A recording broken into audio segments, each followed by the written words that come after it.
Assalamualaikum warahmatullahi wabarakatuh. Apa kabar sahabat-sahabat sekalian dimanapun Anda berada. Nah, pada kesempatan kali ini ada video yang sangat menarik ya. Pernyataan dari Haji Imaduddin tentang rencana debat yang akan dilaksanakan sebentar lagi ya. Nah, dari adanya undangan ini, apakah nanti dari pihak Robitoh, Habib Rizik atau Habib Bahar atau Habib Hanif atau Taufik Asegaf ini akan menghadiri acara ini, ataukah mereka akan membuat sebuah narasi-narasi alasan yang seakan-akan Kiai Imad ini tidak mau hadir, Kiai Imad Al-Kaburi dan semacamnya. Apakah mereka akan membuat framing-framing yang sedemikian itu? Dan untuk lebih jelasnya, marilah kita saksikan pernyataan dari Kiai Imad setelah ini.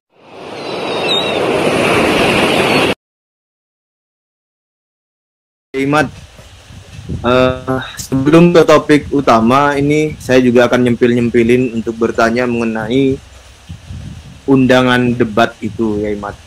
Kan di 1 minggu atau 2 minggu terakhir itu setidaknya saya pantau di YouTube itu ada 2 acara debat yang direncanakan. Yang satu itu dari Bogor, Kiai siapa itu, mohon maklumnya saya lupa, yang di Padasuka TV, kemudian dari Kiai Salim Cilacap itu. Nah itu bagaimana, karena Kiai Imad yang menjadi aktor utama gitulah di dalam perdebatan tersebut, tentu barangkali ada komunikasi dan progres yang sudah terjadi. Nah itu bagaimana Kiai Imad? Baik, Assalamualaikum warahmatullahi wabarakatuh.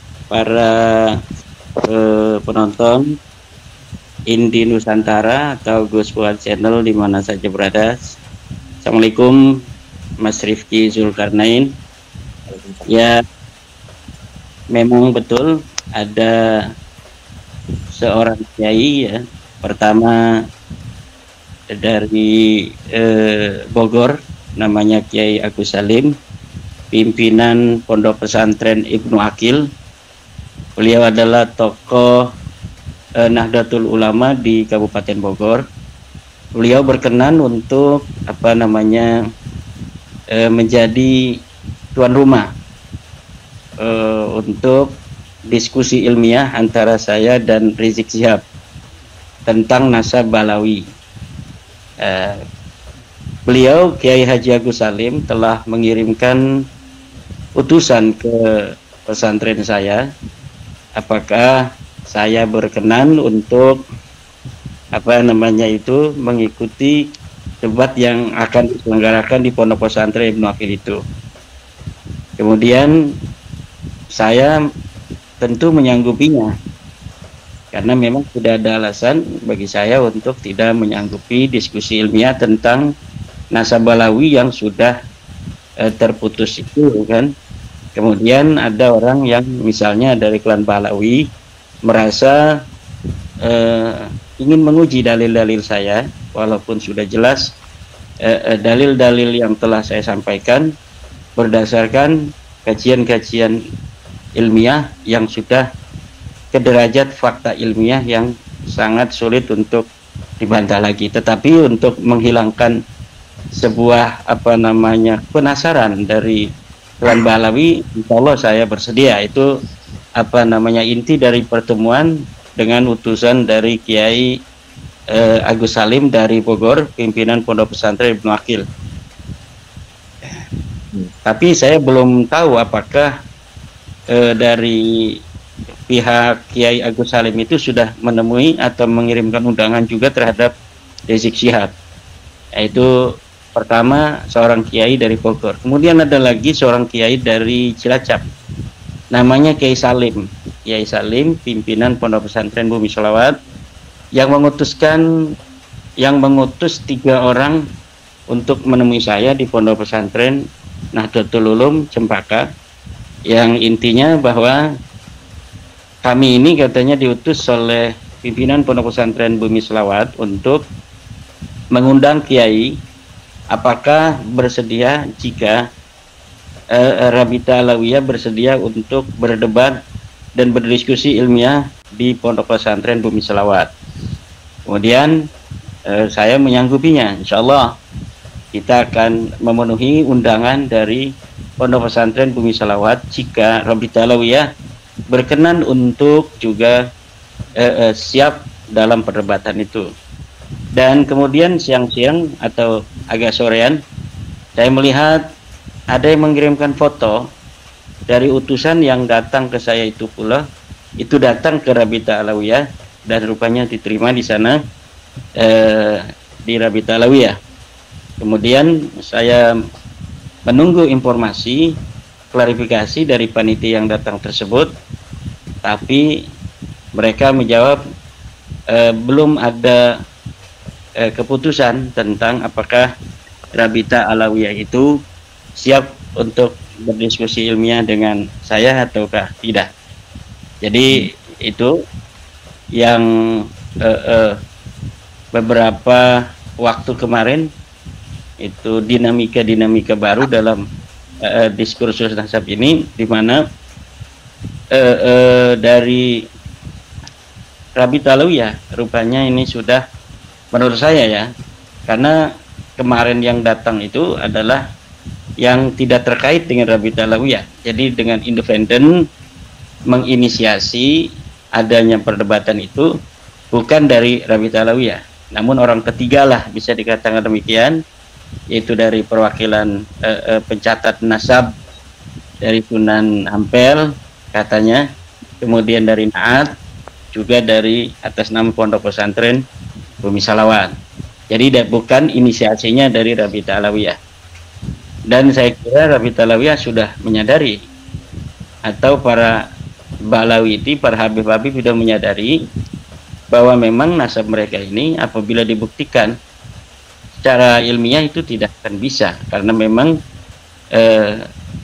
sesuatu yang bisa diperdebatkan itu kan adalah sesuatu yang bersifat perspektif subjektif, bersifat opini, sesuatu yang mengandung nilai-nilai ideologis, itu bisa diperdebatkan.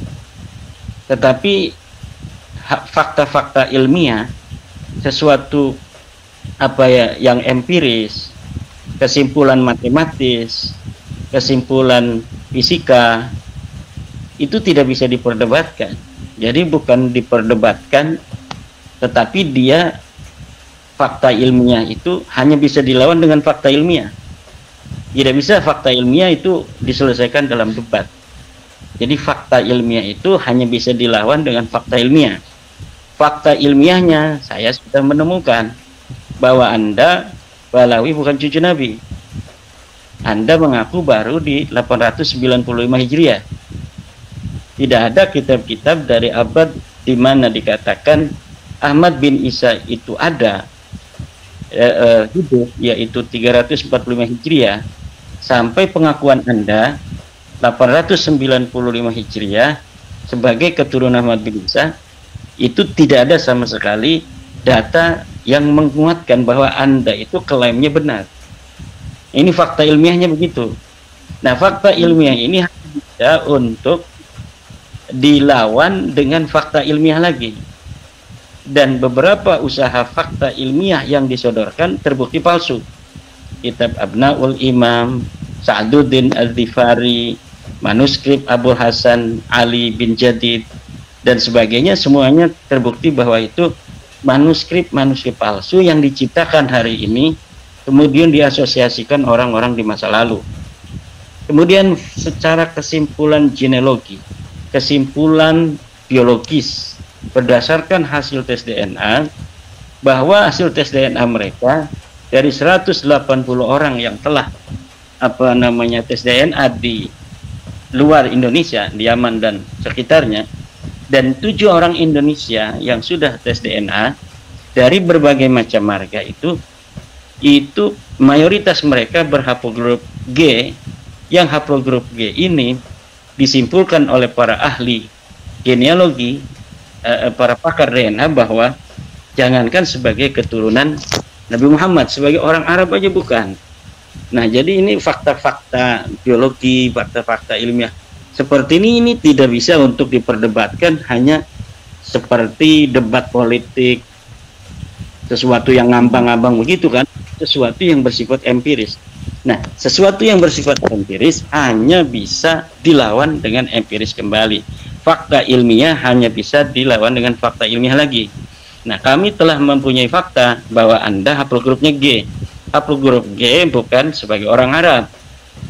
Nah, kalau Anda di antara Anda misalnya masih penasaran dari 180 orang itu ya, yang mayoritas semuanya adalah berhaplogrup G, jangan-jangan di antara Anda Balawi ini ada yang berhaplogrup J1 yang merupakan sebuah haplogrup dari keturunan baginda Nabi. Nah, bagaimana cara penyelesaiannya? Ya, cara penyelesaiannya bukan dengan cara mengharamkan tes DNA, tapi cara penyelesaiannya adalah bagaimana seluruh Balawi itu dihimbau untuk melakukan tes DNA. Siapa tahu kalaulah 180 orang itu gagal, itu kan dia aman. Ada 7 orang yang gagal lagi, G itu baru 7 orang di Indonesia. Sedangkan di Indonesia ini banyak sekali Balawi-Balawi itu. Jadi siapa tahu kalau semuanya dari Balawi ini melakukan tes DNA, kemudian ada dari mereka yang keluar haplogrup daripada terminal keluarga Rasulullah Muhammad SAW, yaitu J1. Nah, nanti kita akan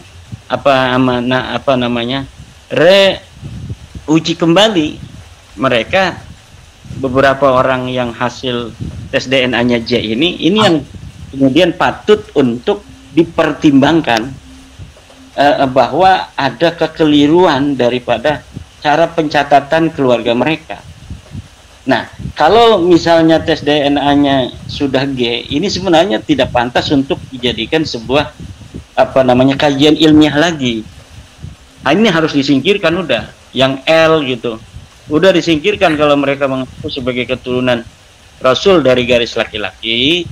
Sementara haplogrup L, haplogrupnya G, sudah nggak usah dibahas lagi, karena percuma, ujung-ujungnya mereka akan ternafikan sendiri oleh kemajuan zaman, oleh masa depan, ditertawakan oleh peradaban.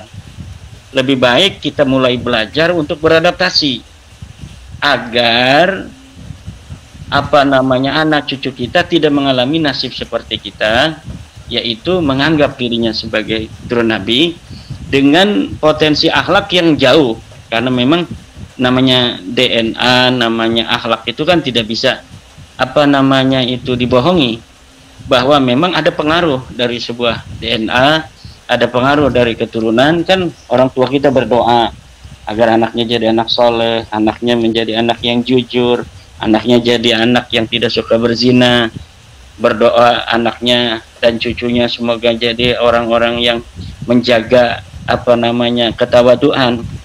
Nah, kemudian anak-anak cucunya, orang-orang yang banyak berdoa seperti itu akan menjadi seperti itu. Jadi ada energi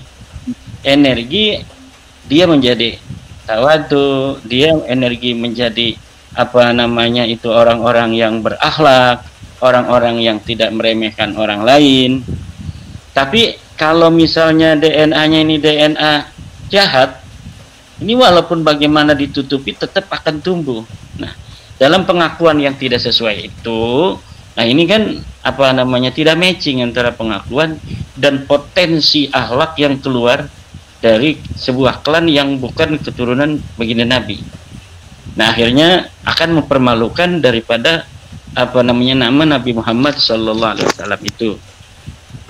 Jadi informasi yang bisa saya bagi dengan Kang Mas Rifki Zulkarnain HM tentang dinamika perkembangan baru isu nasab terkait dengan adanya undangan debat dengan Rizik Syihab yang dilontarkan atau diinisiasi oleh Kiai Agus Salim, pimpinan Pondok Pesantren Ibnu Aqil, seorang tokoh senior NU di Kabupaten Bogor. Yang kedua dari Kiai Salim, merupakan pimpinan Pondok Pesantren di Cilacap bersama Naat dan Nakobah pencatat dari Sunan Ampel. Demikian. Ya, meskipun demikian, kalau umpamanya umpamanya debat itu memang akhirnya terselenggara kan Kiai Mat juga akan insya Allah pasti akan hadir kan Kiai? Insya Allah pasti. Itu kalimatnya kalimat yang saling bertentangan. Jadi gimana yang kalau dari dulu kan begitu, saya memiliki sebuah persyaratan. Jadi kalau persyaratannya itu Rabita Alawiyah siap untuk berdiskusi di tempat yang netral, tempat yang ilmiah, ya kita siap. Selama ini kan mereka tidak mau juga. Mereka maunya di kandang sendiri, di Rabita Alawiyah, dalam waktu yang sebentar lagi, di 1-2 hari kita akan bertemu di tempat lain. Nah, kemudian membuat framing bahwa saya nggak berani datang ke Rabita Alawiyah. Padahal bagaimana kita mau datang di Rabita Alawiyah tanggal 7, karena tanggal 10-nya kita akan ada di seminar nasional yang diselenggarakan oleh Universitas Islam Negeri Wali Songo. Ya, kan demikian. Jadi marilah kita hentikan framing-framing jahat, framing-framing menghina, framing-framing tentang subjektivitas. Kita buktikan secara fakta ilmiah bahwa pengakuan kami sebagai cucu Nabi bisa dipertanggungjawabkan. Bisa enggak Anda mempersiapkan fakta-fakta ilmiah itu? Tentu tidak akan bisa, karena algoritma itu sudah saya ketahui. Dari mana algoritma sudah diketahui?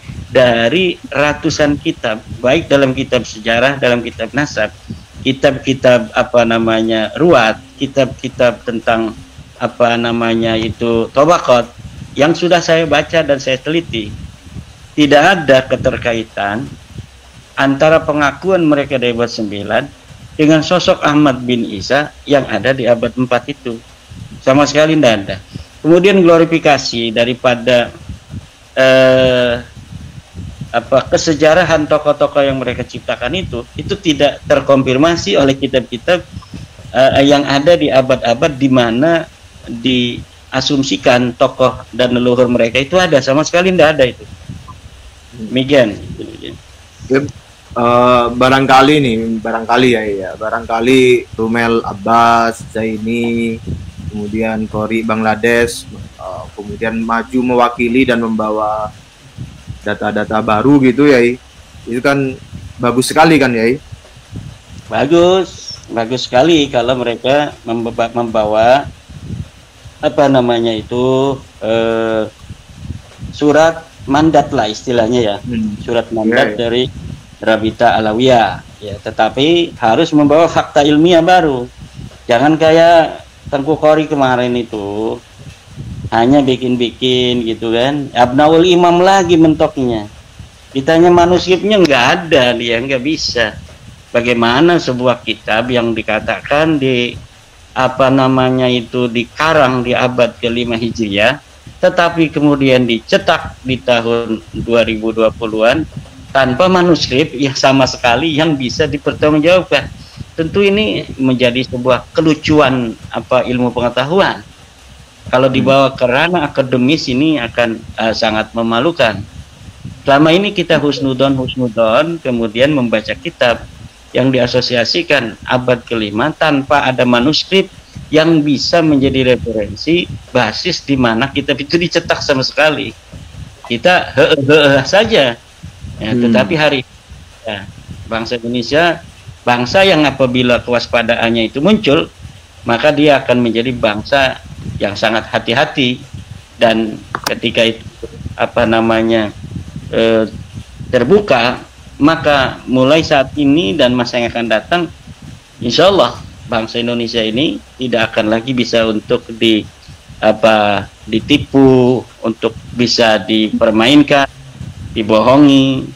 Bahkan nasab ini, Mas Rifki, sudah membawa banyak dampak. Di antaranya dampak kepada pejabat-pejabat kita, menteri-menteri kita.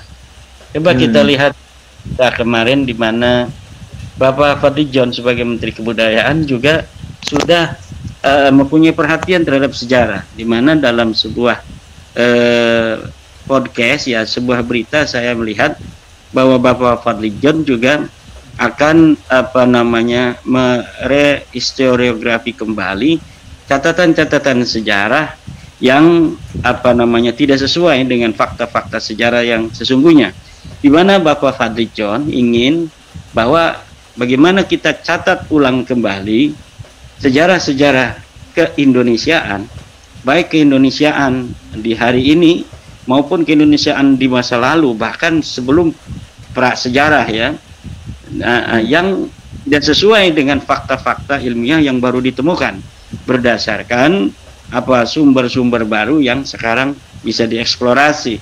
Nah, ini tentu kita sangat mendukung upaya-upaya dari Bapak Fadli John sebagai seorang Menteri Kebudayaan.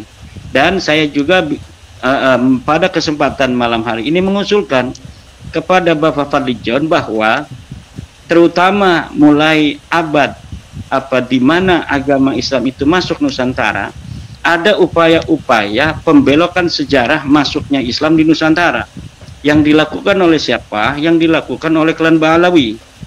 Klan Ba'alawi sudah mempunyai kitab-kitab sejarah tentang masuknya Islam di Indonesia. Itu sekitar 12 buku-buku yang saya ketahui yang ditulis oleh Ba'alawi tentang masuknya Islam di Indonesia, bahwa masuknya Islam di Indonesia ini terkait dengan keluarga Ba'alawi semua. Nah, jadi mereka kitab-kitabnya memang tidak beredar di Indonesia. Ini kebanyakan kitabnya beredar di luar negeri. Mereka rajin mencatat di Wikipedia. Mereka rajin mencatat di portal-portal Timur Tengah, bahwa Islam di Indonesia, Islam di Malaysia, Islam di Brunei, Islam di Thailand, Islam di Filipina, itu semua disebarkan oleh kaum Ba'alawi. Dan ini di dalam kitab baru saya, Minhajun Nasabin, itu sudah saya catat dan sudah saya beri warning bahwa ini kitab-kitab yang di dalamnya Ba'alawi mencatat bahwa merekalah, keluarga mereka Ba'alawi ini yang menyebarkan Islam di Nusantara. Dan ini tidak sesuai dengan fakta sejarah, di mana kaum Ba'alawi ini masuk Indonesia abad ke-19 Hijriah, abad ke-19 Masehi, 1800-an sampai 1943, sampai di mana Jepang itu masuk ke bangsa kita. Bagaimana orang yang baru masuk abad 19 kemudian bisa menyebarkan agama Islam, di mana Islam itu telah ada pada abad ke-3 Hijriah di Aceh. Kemudian Ibnu Battuta, seorang pengelana dari Timur Tengah, itu sudah mencatat di abad ke-7 Hijriah itu orang-orang Aceh sudah beragama Islam dengan raja yang soleh, raja yang bermadzhab Syafi'i. Nah, tentunya ini sejarah-sejarah seperti ini harus dijaga. Memang Ba'alawi ini kitab-kitabnya tidak beredar di Indonesia, tapi kita bisa akses di internet. Jadi 12 kitab yang menerangkan tentang sejarah masuknya Islam di Indonesia yang dikaitkan dengan keluarga Ba'alawi ini, itu walaupun tidak beredar di pondok pesantren, tetapi kitab-kitabnya itu bisa kita akses di internet. Ada di arsip.net, ada di berbagai macam platform yang memuat daripada kitab-kitab versi PDF. Nah, jadi ini perlu kewaspadaan nasional yang harus dimiliki oleh bangsa Indonesia agar kesejarahan masuknya Islam di Indonesia ditulis oleh anak-anak Indonesia sesuai dengan fakta ilmiah dan fakta sejarah yang berjalan di masa lalu. Jangan sampai orang lain menulis sejarahnya sendiri, padahal dia tidak ada kaitan dengan masuknya Islam di Indonesia. Mereka menulis sejarah itu untuk kepentingan keluarga mereka, bahwa keluarga mereka lah yang menyebarkan agama Islam di Indonesia, padahal pada saat itu mereka tidak ada di Indonesia. Mereka baru datang sebagai pekerja di pertanian, di perkebunan, itu tahun 1850-an. Kemudian Islam telah terbukti dan tercatat itu sudah banyak dianut di Indonesia pada zaman Ibnu Battuta. Jadi dalam kitab Ibnu Battuta itu sekitar 700 Hijriah itu Masehinya mungkin 1000 Berapa itu ya? 400, 1.300 mungkin ya. Kan Ratusan ya? beda 700. Anggap beda 700. Beda 700, beda 500 tahun kali ya. Ya, bisa. 571 tahun lah Nabi Muhammad itu kan. Ya, jadi pada abad ke-7 Hijriah di Aceh, Sumatera itu sudah ada raja yang beragama Islam dengan pemeluk yang beragama Islam. Bagaimana di Aceh sudah masuk Islam dengan seorang raja yang Islam dengan madhab Syafi'i yang sudah berkembang, kemudian dikatakan di dalam sejarah hari ini yang ditulis oleh Balawi bahwa mereka yang menyebarkan agama Islam di Indonesia. Ini wahai Menteri Kebudayaan Bapak Haji Fadlijon, agar ini diprotek, jangan sampai ini masuk ke dalam buku-buku pelajaran. Walaupun memang hari ini hanya orang-orang yang rajin untuk mengecek di platform-platform buku PDF di dunia maya yang bisa untuk mengakses, tetapi kewaspadaan itu penting. Ya, untung para sejarawan-sejarawan kita di masa lalu itu memang sudah agak kuat, Kang Mas Rifki, di mana Buya Hamka, Hasmi dan lain sebagainya itu sudah memprotek sejarah masuknya Islam di Indonesia, baik dari versi Persia, versi Arab atau versi Gujarat. Tidak ada dari versi Yaman itu. Yang dimaksud dengan Arab itu adalah Arab Saudi dan sekitarnya, bukan Yaman itu kan. Nah, ini perlu untuk Bapak Menteri Kebudayaan, Bapak Profesor Dr. Fadlijon untuk mempunyai perhatian terhadap kesejarahan masuknya Islam di Indonesia. Saya bangga ketika Bapak Fadlijon mengatakan bahwa timnya atau para ilmuwan kita menemukan adanya fakta baru di mana sebenarnya kesejarahan bangsa Indonesia di prasejarah itu bahkan lebih tua dari apa yang selama ini ditulis. Dan itu juga penting, tetapi juga kita sebagai orang Islam, di mana Wali Songo sebagai penyebar agama Islam yang secara masif di abad ke-14 dan 15, kemudian sebelumnya sudah disebarkan oleh para penyebar Islam dan Aceh di Sumatera kemudian ke Jawa. Ini hari ini ada sekelompok orang yang ingin bahwa sejarah masuknya Islam di Indonesia itu hanya terkait kepada keluarga mereka yang sebenarnya mereka datang itu di abad ke-19 Masehi. Demikian. Ya, baik Hemat, mengenai buku atau kitab yang dibikin oleh Balawi itu nanti barangkali di lain kesempatan kita bisa elaborasi lagi mengenai hal tersebut. Jadi pertanyaan dari saya tentang kitab terbaru dari Kiai Haji Madudin Usman ini yang berjudul Minhajun Nasabin itu bisa di-download atau diperoleh atau dibeli di mana, Yai?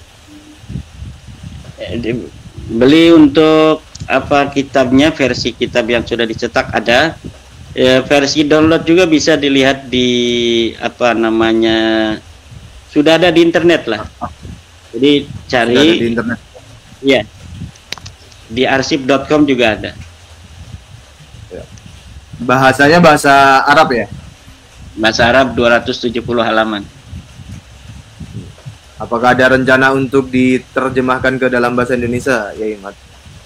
Itu sebenarnya adalah rangkuman-rangkuman dari buku Ulama Nusantara Menggugat Nasab Palsu, yang kemudian ditambah dengan penemuan-penemuan baru, penambahan-penambahan konten, sehingga akan lebih memperkuat dan memberi banyak wawasan-wawasan baru terhadap para pembaca, terutama kalangan pesantren.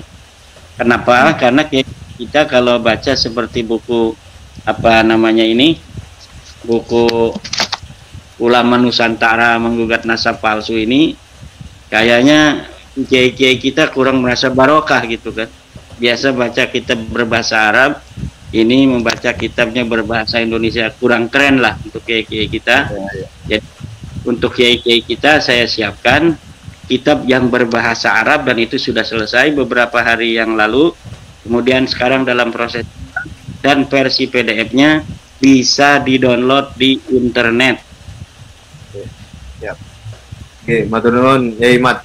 Baik, Saya bisa. itu topik pertama tentang debat, undangan debat, dua debat, rencana debat, dan mudah-mudahan terselenggara, karena kalau dari Robito Alawiyah atau pihak yang mewakilinya tidak mengiyakan, itu akan sangat menunjukkan secara jelas kepada publik bahwa memang nasab mereka palsu, tapi mereka tidak berani aja ngomong di depan publik gitu.